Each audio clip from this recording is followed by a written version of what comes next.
Okay, I'm going to share with you a market experience. This is why we come to market, so we can have experiences and we can share them together. There was a new store owner. They had bought a store and had been in business for many years, but first-time buyers in the Melrose showroom.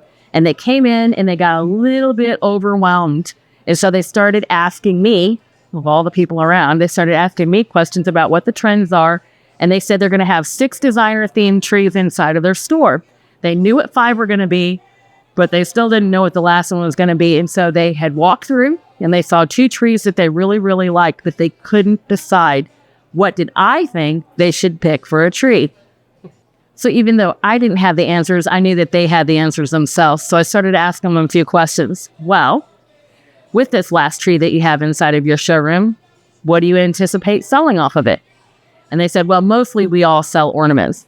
And I said, okay, that's one thing that's really good to know. So between the 2 trees that you picked, which one really features more ornaments? And they went, oh, that one does. I said, okay, let's talk about a few other things.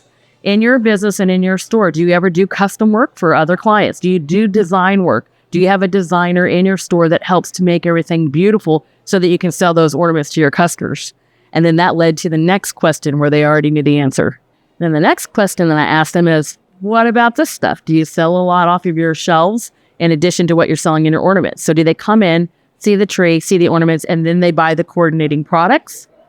And then they had their answer for that. So by the time I started asking questions, what would you like to sell more of in your store? Where are your margins? Where is your profitability? And so they said, well, we mostly make our money on this type of product. Okay, but where do you want to grow?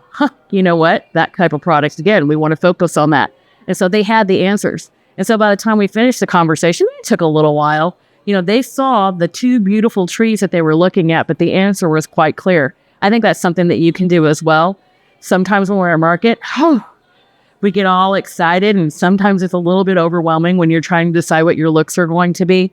But just to take a step back and remember what your goals are, what you're really good at, and focus on that.